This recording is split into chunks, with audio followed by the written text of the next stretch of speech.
Good morning, everyone. Good morning, faculty, alumni, staff, friends, and Reagan Society members. I am Joseph Diaz, your new Vice President for Institutional Advancement at Eureka College. I want to start by welcoming everyone on this very special and beautiful day. Special because we honor and remember the passing of our Eureka College most famous alumnus, and that's Ronald Reagan. But also, this is my very first event on campus and first in person since the pandemic, something to be excited about. So I'm delighted and honored to welcome you. I would also like to share that the Reagan Forward initiatives are part of our strategic planning discussions with the goal of reminiscing and bringing back our Eureka College Reagan narrative.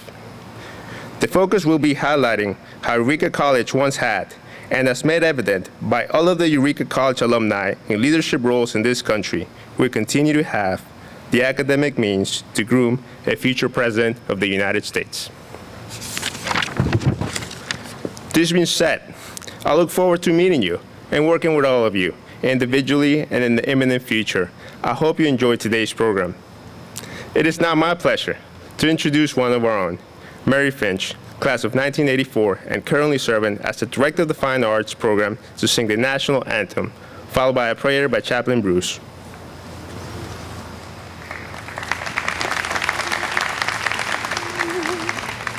I invite you to rise.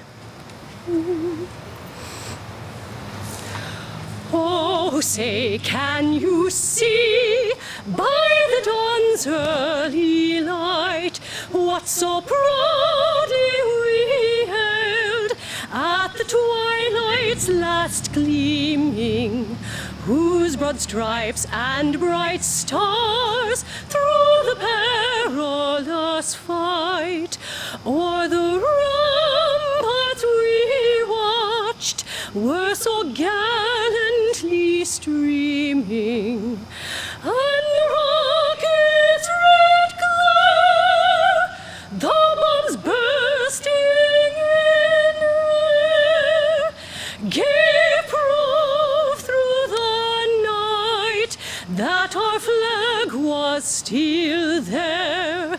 Oh, say does that star-spangled banner yet wave o'er the land of the free and the home of the brave?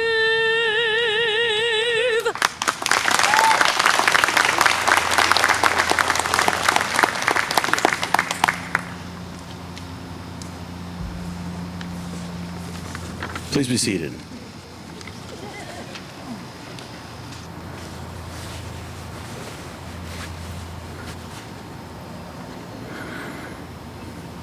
As a hymn and a prayer, it is frequently that the following will be read, especially at the tomb or at the funeral memorial of a hero.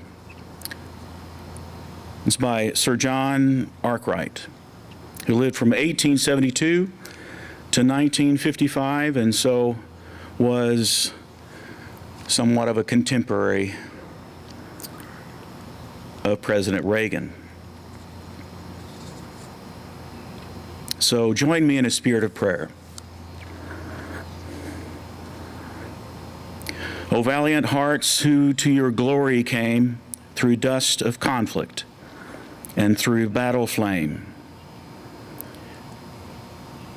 tranquil you lie, your knightly virtue proved, your memory hallowed in the land you loved. Proudly you gathered rank on rank to war as who had heard God's message from afar.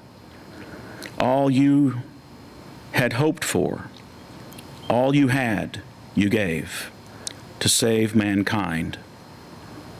Yourselves you scorned to save. Splendid you passed, the great surrender made into the light that nevermore shall fade. Deep your contentment in that last abode, who wait the last clear trumpet call of God. Long years ago, as earth lay dark and still, rose a loud cry from a lonely hill, while in the frailty of our human clay, Christ, our Redeemer, passed the selfsame way. Still stands his cross from that dread hour to this, like some bright star above the dark abyss. Still, through the veil, the victor's pitying eyes look down to bless our lesser Calvaries.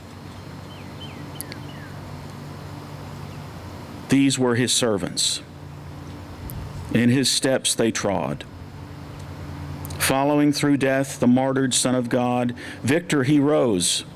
Victorious too shall rise they who drunk his cup of sacrifice. O risen Lord, O shepherd of our dead, whose cross has brought them and whose staff has led, in glorious hope their proud and sorrowing land commits her child to thy gracious hand. Amen.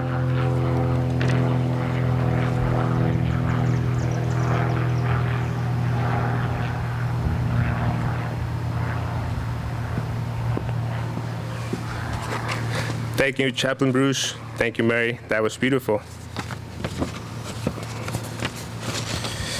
Everyone, I would like to introduce Eureka College's 27th president, Madam President Dr. Jamil Wright.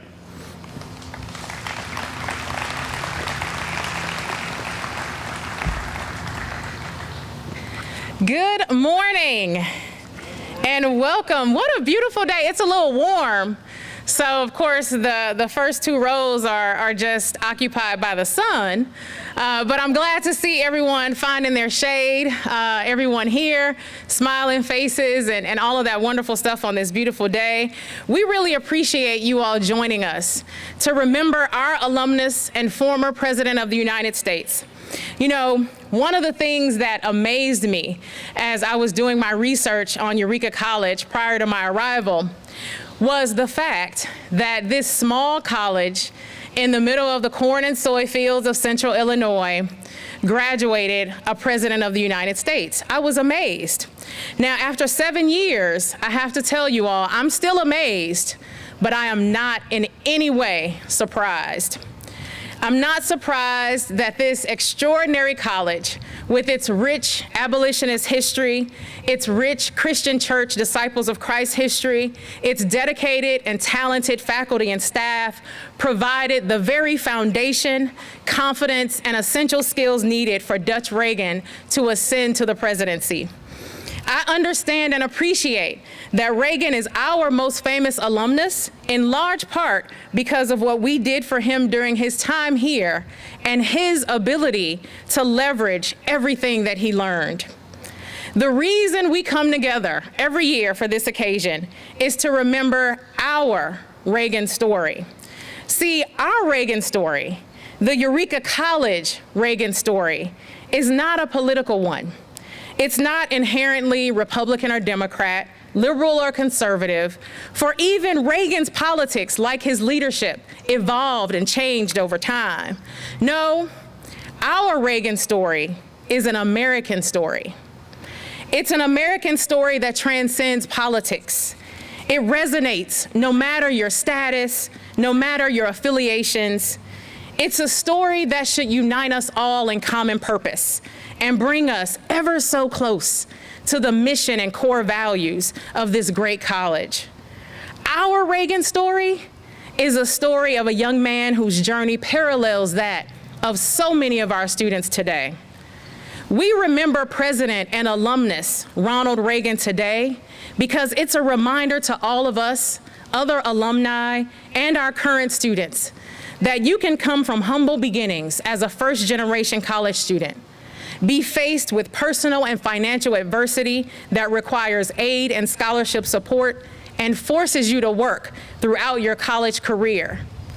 And with a Eureka College degree in hand, you can be courageous enough to follow your passions and live a successful and fulfilling professional and personal life with lifelong learning at the center. Our Reagan story is about resilience, persistence and perseverance, and the importance of a caring, supportive community, providing a uniquely transformational experience that cultivates transferable skills and instills leadership and the value of service. Our Reagan story continues today. It continues with the students who begin their journey here at Eureka College under similarly challenging circumstances as Dutch had to overcome. And it continues today when our students, turned alumni, walk across the stage, leaving Eureka College with a degree in hand, with every possibility before them, including the example of Dutch Reagan, that they too might become a president of the United States. Reagan's degree from Eureka College prepared and equipped him to navigate 5 careers, the last of which saw him being twice elected to lead this great nation. That is our Reagan story, and we are exceedingly proud of that story. I ask that you all help us tell it.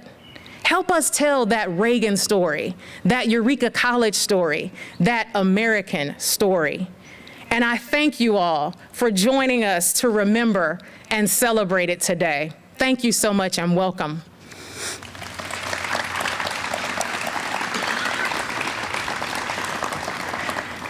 And now it is my absolute and distinct pleasure to welcome an honorary alumnus, a member of our Reagan Forward Advisory Council, and the eldest son of President Ronald Reagan, Michael Reagan, who is joining us virtually. I ask you to direct your attention to the front screen where I think he is there to bring us some greetings. Good morning. Good morning. I hope you see me and hear me. Are we good? Good morning, Dr. Wright, and all of you there gathered today at there at Eureka to really honor my father and tell the story of Ronald Reagan. Something I do. The only thing I wish is quit introducing me as the eldest son of Ronald Reagan. I keep on getting older when you do that. But it's, again, a glorious, glorious day to really honor my father and really honor the life of my father and the things that he did and the things he was able to accomplish. And he was able to accomplish them because of his childhood and where he grew up and in Eureka College and Dixon, Illinois, and all through that whole area of the country. And he brought it all with him. And when he got to California and he met my mom and he got married and I was born and brought into the family, I remember the Ronald Reagan riding out to the ranch any given Saturday morning and regale me with songs of the military, the Army, the Navy, the Marine Corps. And I learned about America and the greatness of America through Ronald Reagan and the stories he would tell me through song and story. And what was interesting is when he would sing a song, a military song, he would get me to ask him, why would you do that? And he would be able to tell me yet another story. And that's what it's all about. It's really about telling stories. And if you go back and you listen to any of my father's speeches, you'll see that he spoke to us in parables because he was so grounded in the Bible from his mother, Nell, himself, a Sunday school teacher. And there are parables that he told us during all of his life. And I think when I was a child or Maureen or Patty or Ron, he would do the same with us and then go home and pray that we understood the parable. It took a while sometimes to get there, but the reality of it is we got there. And that was the greatness of Ronald Reagan, who never spoke down to people, spoke with people. And I think about him on this day, as we go forward and honor my father, I think about the things that he did and the jacket that I'm wearing. This flag over my left shoulder is the official flag of the USS Ronald Reagan. It's his cavalry flag. It's the flag that he rode a horse under for years, and it became the flag of the USS Ronald Reagan. And what a great job he did as the commander-in-chief, first president to in fact speak at Normandy on D-Day. Just 2 days away from now is D-Day, and he was the first president to in fact speak on D-Day at a celebration at Normandy, France. And every other president since him has followed suit and gone and spoken on D-Day at Normandy, France. What a great leader, fact that he was. And I am lucky to be his son. I'm lucky that I'm able to tell those stories as I go forward in life and try to really have people understand who he was. Because the Ronald Reagan that you learn about, the Ronald Reagan you listen to his stories or listen to his speeches, is the Ronald Reagan I grew up with. He was really no different. He was the same morning, noon, and night.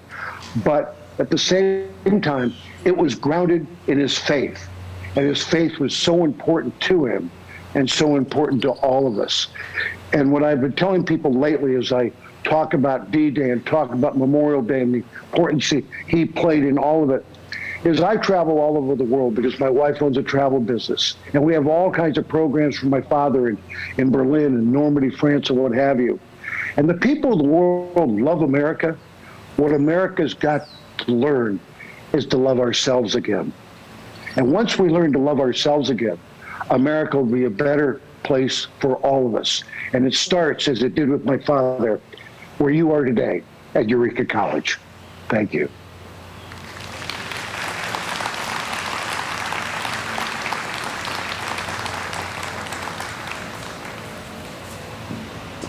Thank you, Michael. We appreciate that, and that was very nice of you to join us today.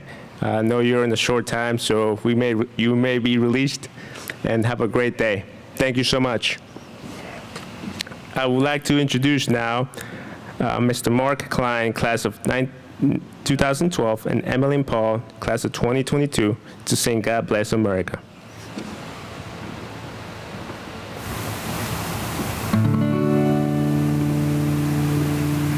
God bless America,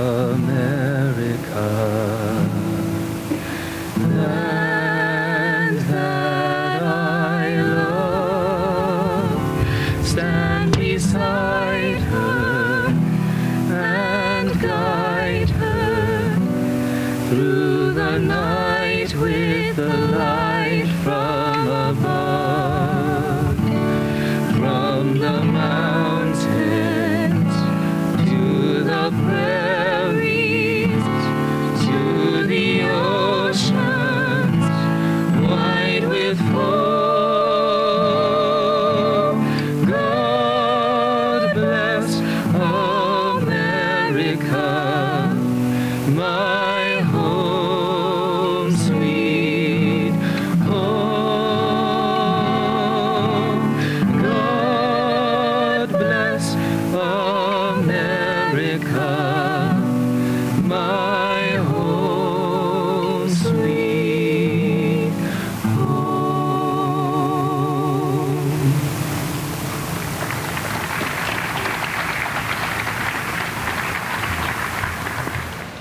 I keep trying to escape the sun because I'm melting already.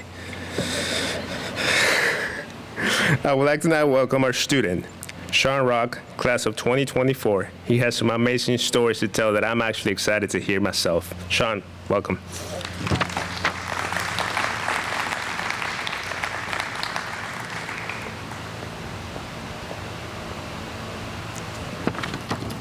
Good morning, everybody. Can you hear me all right?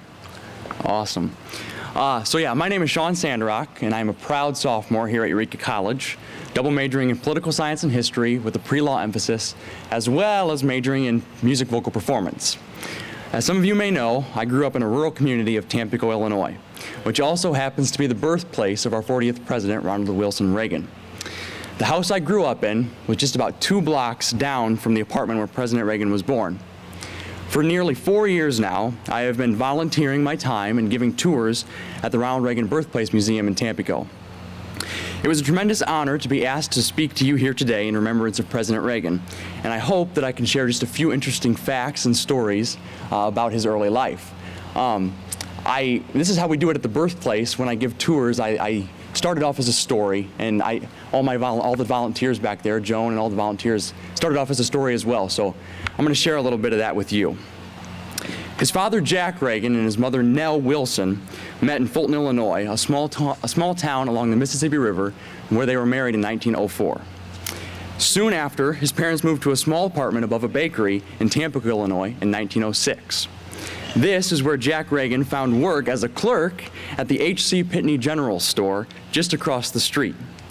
Making the small amount of $1 a day, they were able to rent a 3-bedroom apartment for just $10 a month. Firstborn in the apartment was President Reagan's older brother Neil, who also attended Eureka College here.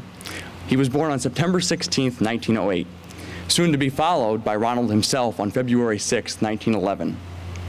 President Reagan was born at about 6 in the morning during a terrible blizzard which snowed about 10 inches. But luckily, Dr. Terry, who delivered Ronald, lived just a few doors down from the Reagans, which turned out to be a pretty good convenience, I'd say so myself. Born at over 10 pounds, his father Jack stated, and here comes the Dutch origins here. He makes a lot of noise for a fat little Dutchman. And so that gives a little hint to where he got his nickname, Dutch Reagan. Just 3 months after his birth, the Reagans moved down the street to a house where they lived until Ronald was about 4 and a half. At this time, the Pitney store had been sold, so Jack was on the hunt for some new work. This led the Reagan family to a bunch of different places: Chicago, Galesburg, and Monmouth, Illinois, which really didn't fit the family's lifestyle much because not too long later they ended up moving back to Tampico when Ronald was about 8 years old.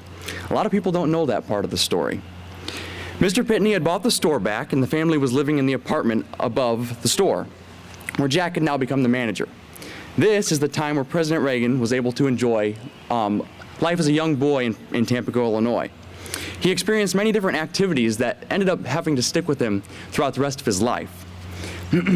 He first learned to swim in the Hennepin Canal, which would lead him to becoming a lifeguard at Lowell Park in Dixon, Illinois as a teenager. He would then discover the joy of riding horses just north of town in Tampico, Illinois on the Glassburn farm. He even began himself in some small exposures to theater as a young boy because both of his parents performed at the Theater and Opera House in Tampico. You know, and it also reminds me, this is coming back to Eureka College here, with his beginnings, it just always makes me think of right up there in McAllister Hall, where President Reagan gave one of his first speeches here as a freshman on Eureka College's campus. But eventually, the family would move to Dixon, Illinois, when Ronald was just about 10 years old, where the family found themselves settling down until the boys began attending Eureka College. While it goes without saying that Ronald was known for his numerous accomplishments as the 40th President of the United States, I firmly believe that much of his greatest successes were rooted in his humble beginnings. And therefore, the preservation of these historical sites is an important part of his legacy. I'd like to take a quick moment to recognize some very dedicated volunteers that are here today who give their time and talents every day in an effort to preserve the Reagan legacy at the birthplace. First, we have Joan Johnson, who is the curator of Tampico's Ronald Reagan birthplace. And we also have a few other volunteers here, Sharon, Terry, and Brooke. Yes, thank you. It's interesting to note about the birthplace, which has been referred to as the diamond in the rough by many visitors, has had all 50 states and even a few countries that seek the knowledge on the early life and legacy of President Reagan. This past week, I found myself doing a little research to prepare myself for today, and I stumbled on some video footage of Michael Reagan after officially touring the birthplace for the first time, and this is what he had to say. The simplicity of the birthplace here is the simplicity of the ranch. He never really left that room. He always remembered his roots, and his roots started right upstairs, and he carried it through all of his life. As his son, to finally connect the beginning with the end is phenomenal. When I found that, I was doing my research and I was like, I don't know if I'll find much, but when I found that, I just said, wow, that really ties it all together. And to even bring it here to Eureka, these are his roots. It really brings it all together. These statements, they spoke volumes to me because these are where Ronald Reagan's humble beginnings played a role in him being a relatively simple man who found himself becoming a leader of very relatable to the American people, a leader who was very relatable to the American people. Reagan will always be remembered as a leader who possessed both warmth and very genuine nature. His early life in small rural communities of Illinois set the stage for this man to become one of the most beloved political figures of our time. I would like to thank you for your time and the opportunity to share a piece of the legacy of our 40th President, Ronald Wilson Reagan.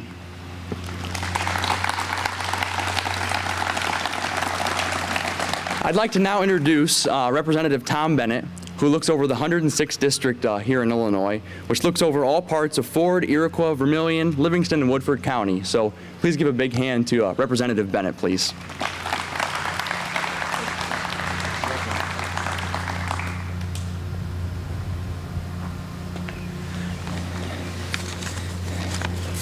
Good morning. Oh, we can do better than that. Good morning. It's a beautiful day, a beautiful time to be here, and a beautiful ceremony and recognition of a very significant individual, Ronald Reagan. Good morning. Glad to be with you. Ronald Reagan was known by a lot of names: the Gipper, the great communicator, governor, and Mr. President. But around here, he was just Dutch Reagan, class of 32. 4 presidents have called Illinois home, but Ronald Reagan was the only one who was born, raised, and educated here. Eureka College was a crucial part of his preparation for greatness. Dutch came to Eureka in 1928. He was from a poor family. His father was an unsuccessful businessman who was always moving the family around in search of better opportunities that he never seemed to find. Jack Reagan's son got admitted to Eureka on a needy student scholarship. "We didn't live on the wrong side of the tracks," Reagan once said, "but we lived close enough that we could hear the whistles." When he got to the White House in 1981, Reagan was following in the footsteps of a long list of Ivy Leaguers who had inhabited the mansion. Some had been great, some had been mediocre. But Reagan never for a second, questioned his choice of alma mater. "I love Eureka College," he said in 1982. It's a very small school without a national Ivy League reputation, but if I had to do it all over again, I'd go right back there for my education. The advantage of a smaller school is that you can't be anonymous.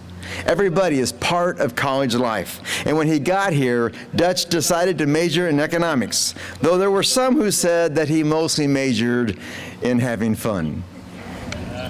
I let football and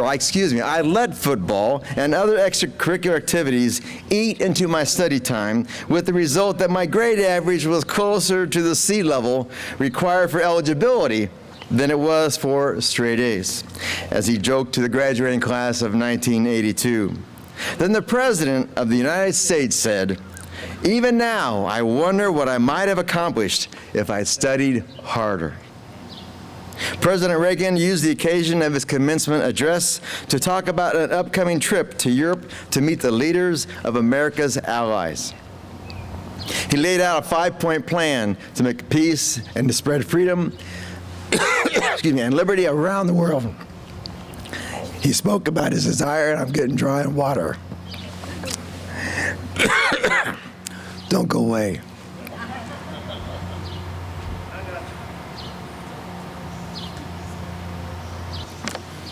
Illinois, is it coming? Illinois water is the best, right? Illinois water. It'll come back. Reagan laid out a 5-point plan to make peace and to spread freedom and liberty around the world. He spoke about his desire to go beyond the nuclear arms limitation treaties of the 1970s and actually pursue arms reductions. He called for standing up to the totalitarianism of the Soviet Union. And as we all know, a relic of that time stands in this peace garden as a symbol of President Reagan's success. It's popular at events like these to say that someone learned the value of hard work during their days here. And in Reagan's case, that isn't entirely true. He worked hard before he got here. You probably all heard about his years up in Dixon as a lifeguard, where he's credited with saving 77 lives. 77 lives. So while Dutch Reagan was already a hard worker, when he got here, he learned that all stages of life, you have to put in the work if you want to achieve your goals.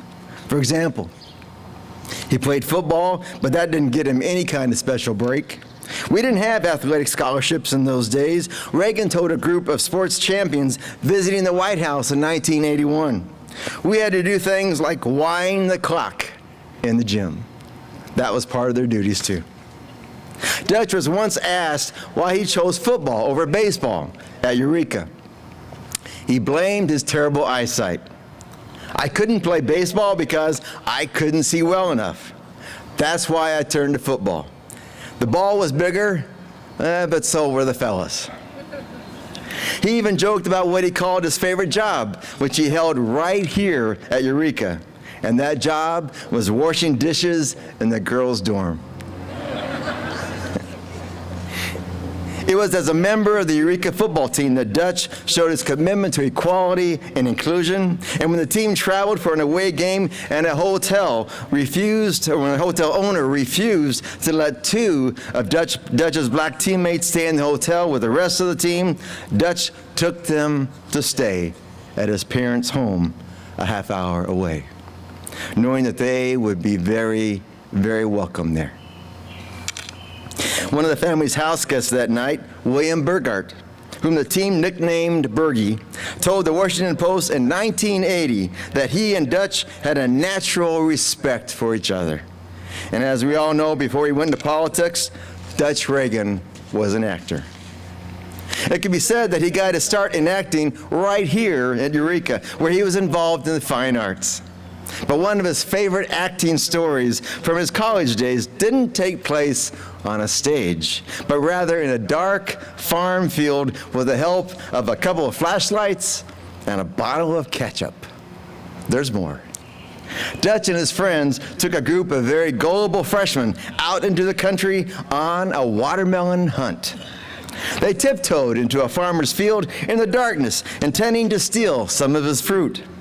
Well, suddenly, there was a loud bang and a bright flash, and one of the upperclassmen had covered his midsection with ketchup and started screaming as if the alert farmer had stopped the thieves with his shotgun. Meanwhile, the other conspirators dramatically started shouting for the freshman to run back to town and get help, 8 or 9 miles away. And as the freshman ran back to town, Dutch and his laughing friends followed for a few steps, then hiked back on a much shorter route. They all had a good laugh as the freshmen arrived back on campus out of breath from their run. But the laughing didn't stop the next morning laughing did stop, unfortunately, when it was learned that one of the freshmen had awakened the town doctor in the middle of the night. Oh dear.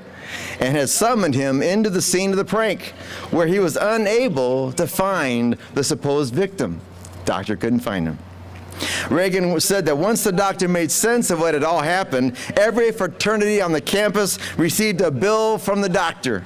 It read, "For battle, for murder, and for sudden death at the watermelon patch, $10. And each fraternity paid without protest. Eureka College was also where Dutch entered politics for the first time, serving in the student senate and eventually as student body president. So it's possible that Eureka was the first place where Ronald Reagan was ever addressed as Mr. President. Pretty cool.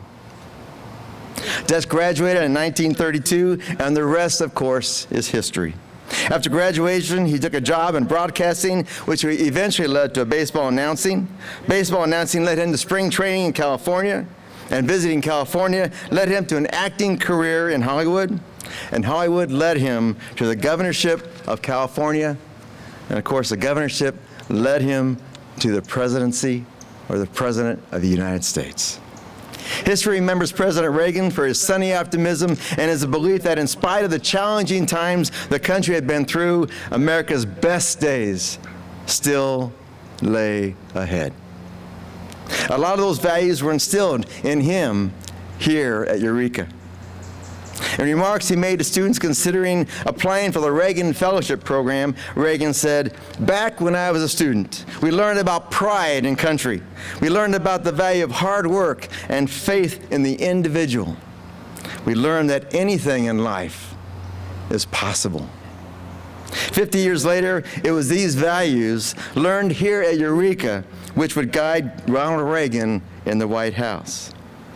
In that graduation speech he gave in Eureka back in 1982, Dutch said this: "Everything that has been good in my life began here."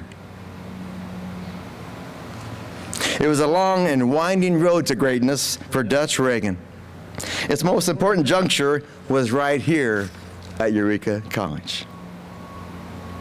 If I may, it's been good to be with you, but I'd like to introduce John Morse, the current president and CEO of the Peoria Riverfront Museum and the former Eureka College director of the Ronald W. Reagan Society. John, please.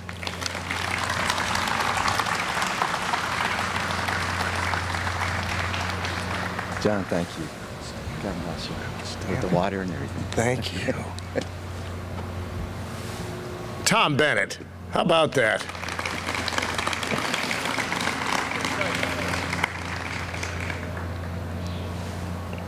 Eureka! Let's say it together. Eureka! Eureka! We've found it. Dr. Wright, Madam President, thank you deeply for the invitation to come back here to the place where I spent a beautiful decade of my life on the professional team with a great group of professional colleagues. But you and the Board of Trustees are to be commended for continuing Reagan forward. And I greatly appreciate your invitation today. And to your colleagues, new and old, my friends, it's good to be back. First, the question we've all been asking ourselves: who are these people in the front row, in the sun? And why would they be there? Well, let me tell you something. One of the greatest student speakers I've heard out of hundreds over the years I've been coming to Eureka College ceremonies, we heard from today. From Tampico, Illinois, the birthplace of Ronald Wilson Reagan. Didn't Sean do a nice job?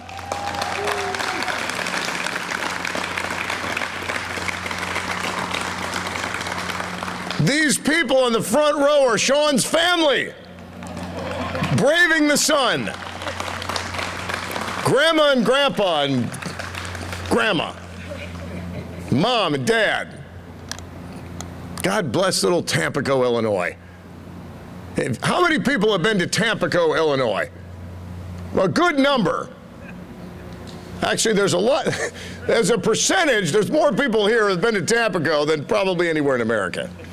Go to Tampico and see the birthplace of Ronald Reagan. Joan, God bless you for all you do and your volunteers. It is so nice to see you, and to have had you a part of the Eureka College family all these years is amazing.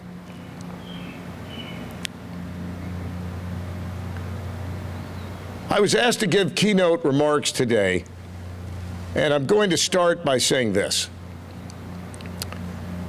History, by its definition, and remind you that I am now the president for 4 years of a museum of art, science, history, and achievement. Those 4 pillars, the only museum, the Peoria Riverfront Museum, like it in America. Very much like Eureka College, a classic liberal arts institution dedicated to art and science and history and achievement of its students.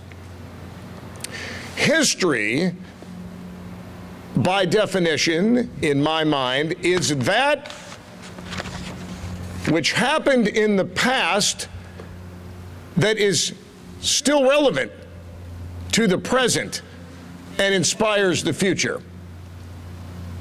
Things that simply happened in the past are just that. But history are those things we must hold on to and perpetuate. For beautifully and ironically, it is that which happened in the past which will most light our way to the future.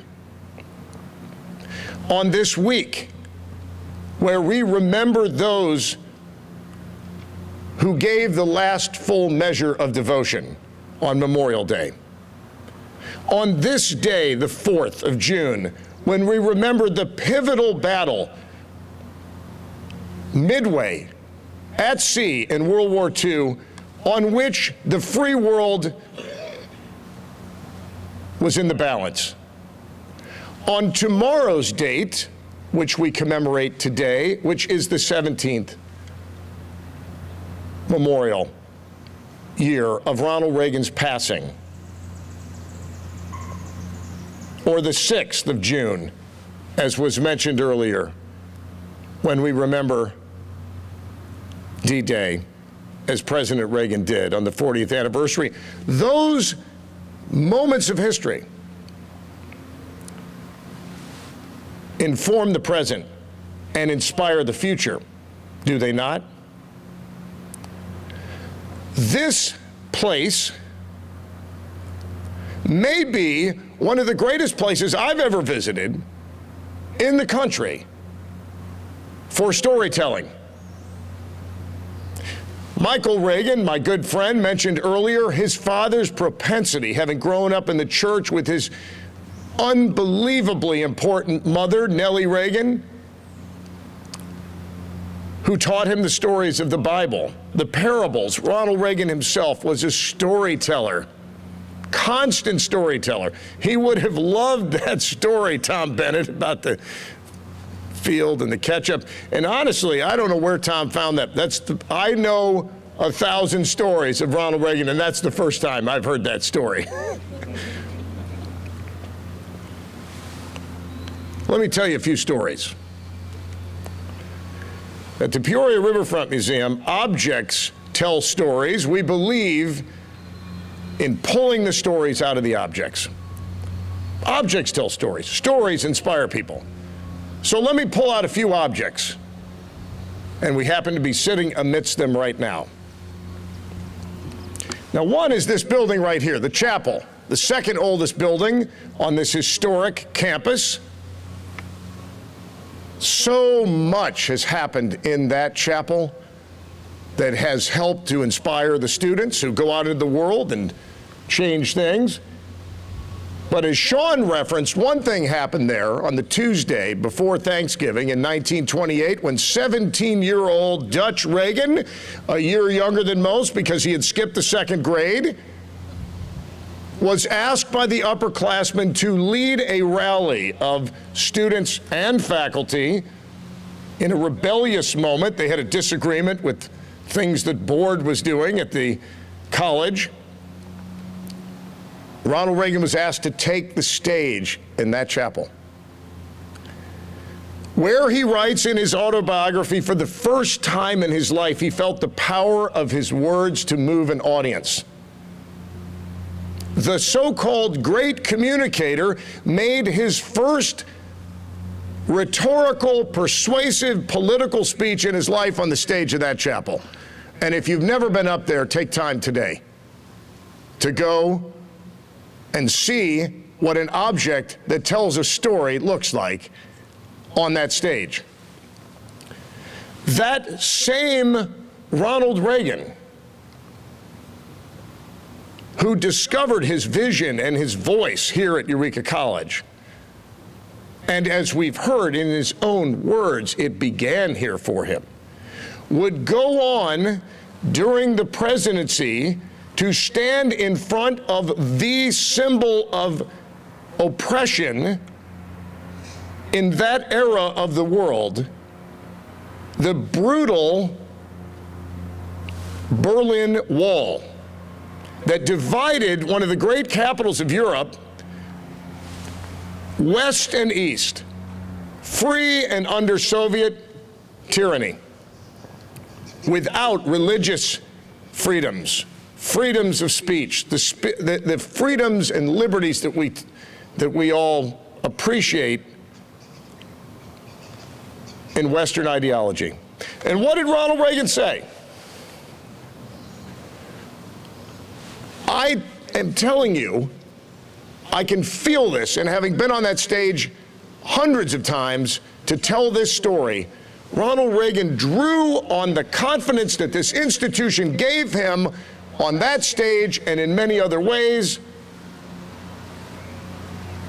to insist among his speechwriters that the line would remain in, personally calling on the leader of the Soviet Union, Mikhail Gorbachev, Mr. Gorbachev, come here to this gate.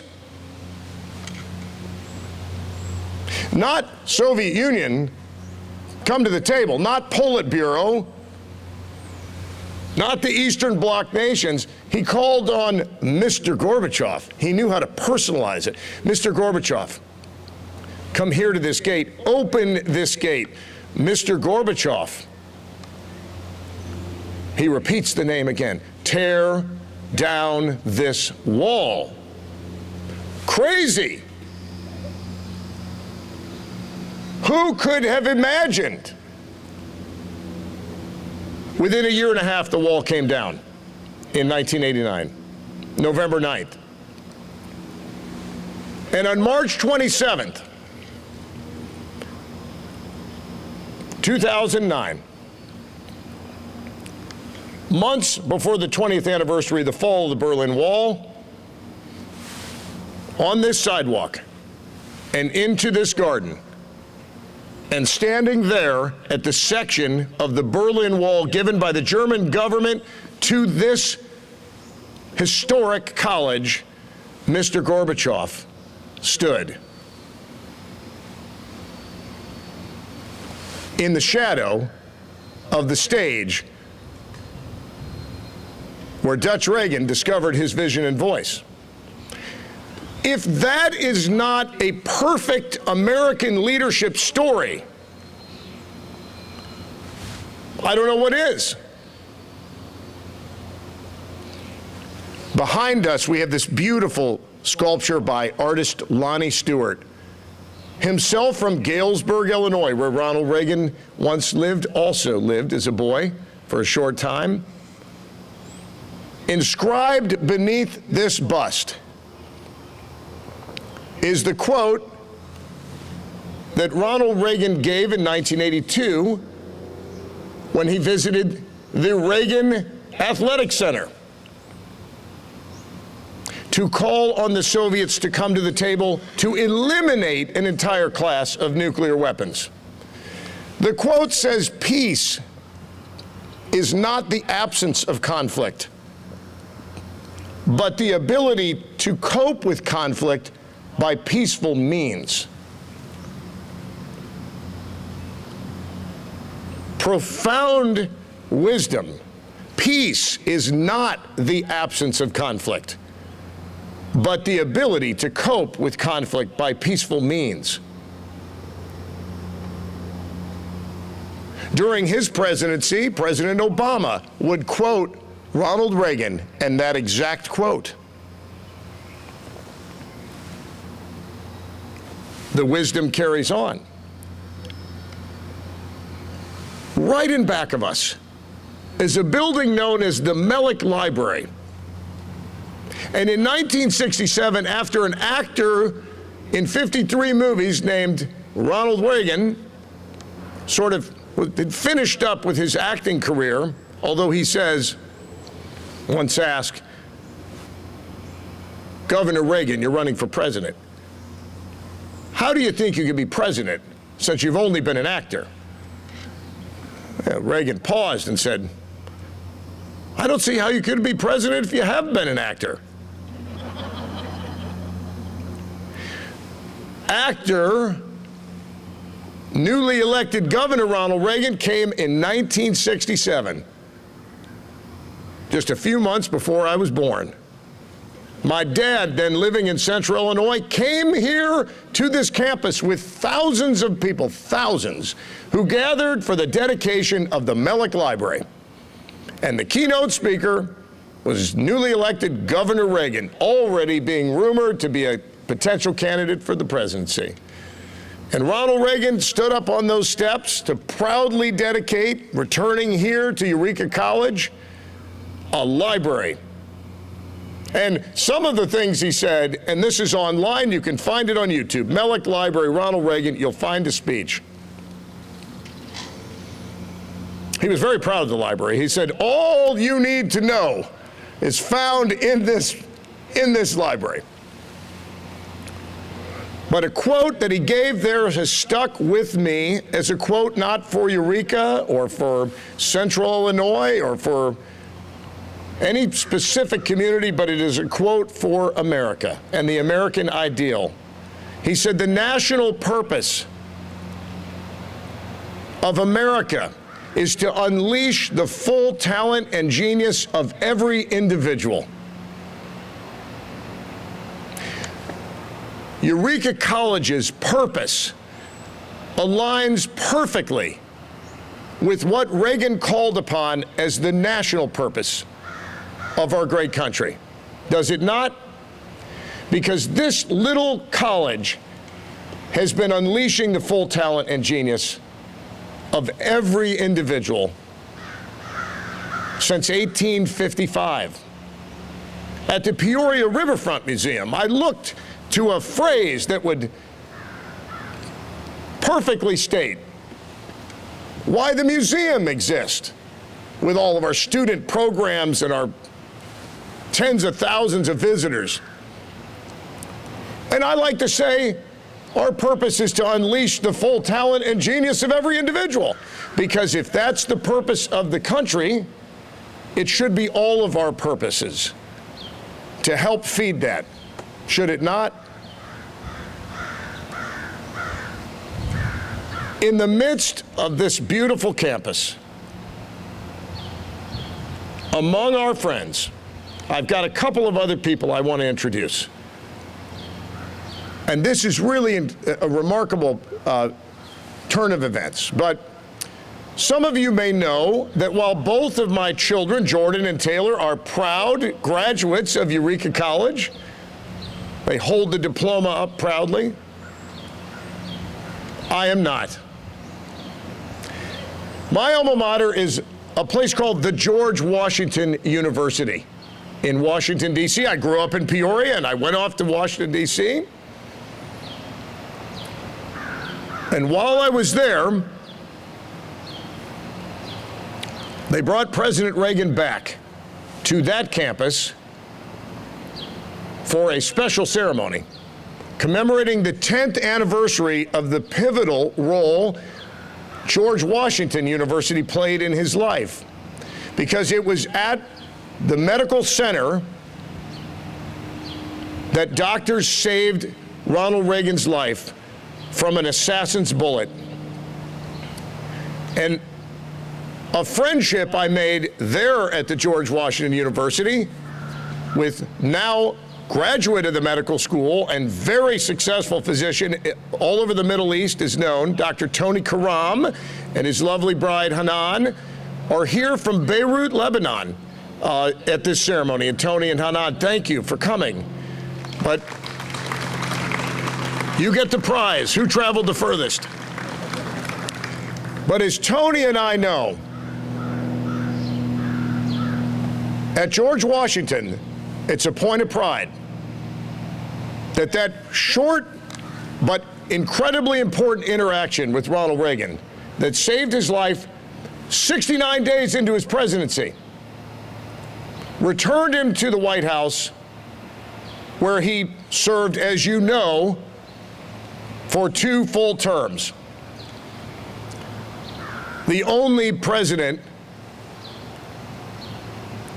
to serve 2 full terms in which he kept a daily diary. The only president to keep a daily diary for 8 years in the White House. The first available time for him to write in that diary, after recovering from the surgery that saved his life from the assassin's bullet, he wrote these words, and look it up. You can buy the diaries edited by Douglas Brinkley. Whatever happens now, he writes, I owe my life to God and will do everything I can to serve him. That sense of higher purpose began here in Tampico and Galesburg and Monmouth and Dixon. And as Sean pointed out, Tampico, Galesburg, Monmouth, back to Tampico, Dixon, Eureka. Here in the fertile soil of Illinois, that sense of higher purpose.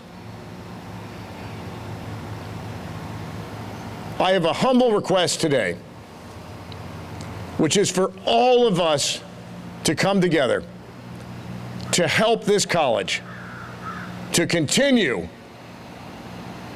this legacy. Sean. Sean's our guy. Sean is the future. Let's work together and help this Reagan Forward initiative carry on for years and years to come.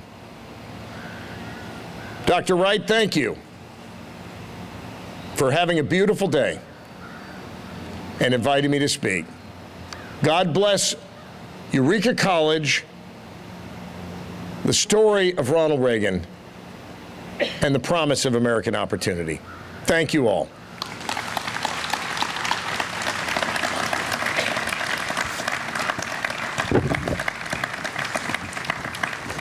Dr. Wright and I have to conclude the ceremony today, or get close to concluding the ceremony.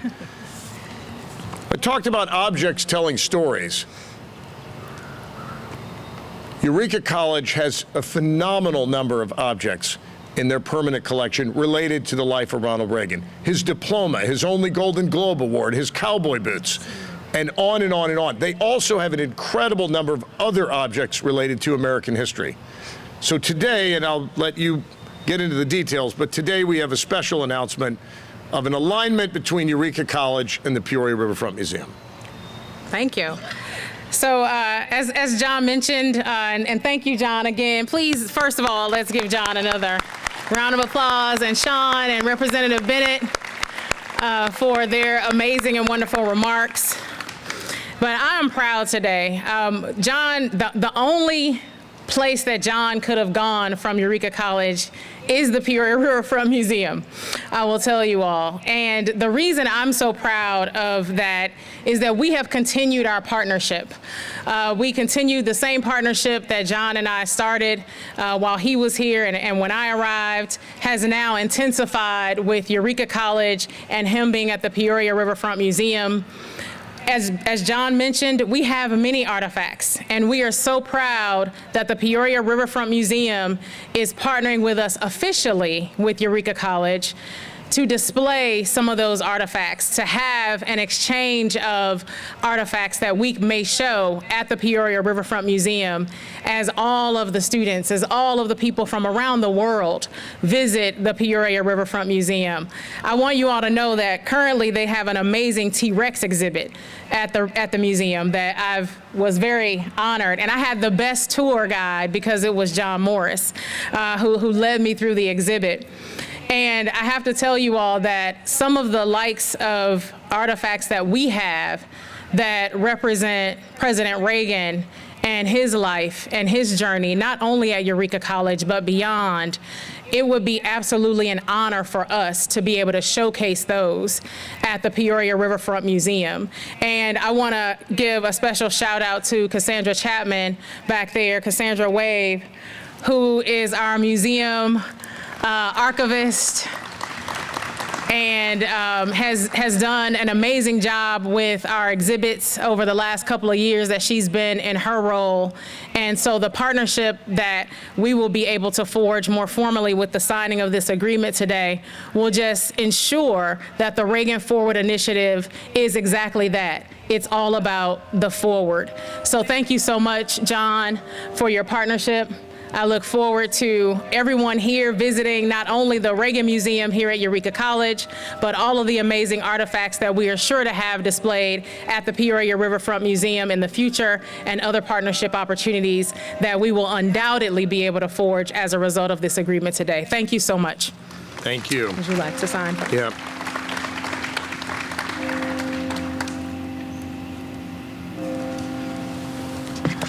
So we are formally signing our names. Our real names. Our real names to this agreement. But thank you, Jamel, Dr. Wright, for everything. We look forward to this arrangement. And Lottie Fittis, thank you for putting this together. Thanks. You.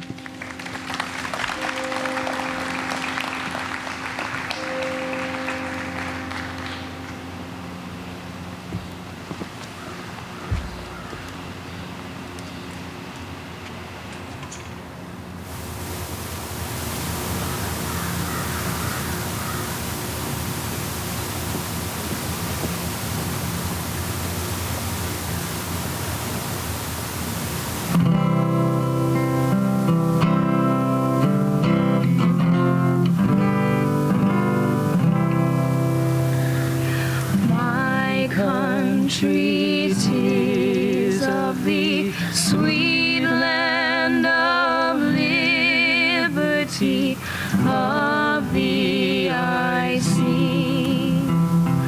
Land where my fathers died, land of the pilgrim's pride, from every mountainside, let freedom ring.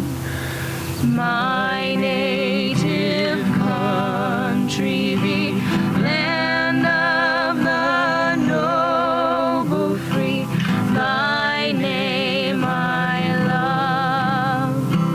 I love thy rocks and rills, thy woods and templed hills. My heart with rapture fills, like that above.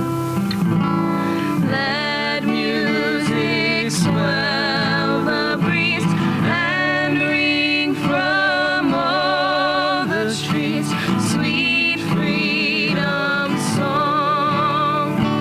Let mortal tongues awake, let all that breathe partake, let rocks their silence break, the sound prolong. Our fathers, God, to thee, author of liberty, to thee we sing. Long may your land be bright with freedom's holy light. Protect us by thy might, great God our King.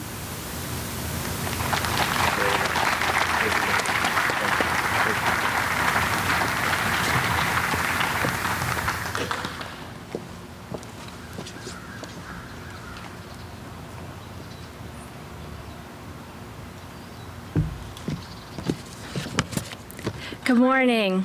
For those of you who do not know me, my name is Beverly Borzak. I am the Director of Development here at Eureka College. I am also a graduate of this amazing institution. I want to thank Dr. Wright, Michael Reagan, John Morris, Dr. Thomas Bennett, Sean Sandrock, and Josem Diaz for sharing with us today. I also want to thank Mary Finch, Emmeline Paul, and Mark Klein for the beautiful music they provided. I am also glad that each and every one of you are here with us today. Please feel free to walk around our beautiful campus. We have refreshments available over here, and we'd love to have you stay and visit for a while. The Ronald Reagan Museum and the Mark R. Shankman Reagan Research Center will also be open until 12:30 for your enjoyment. Thank you again, and enjoy your stay here on our campus.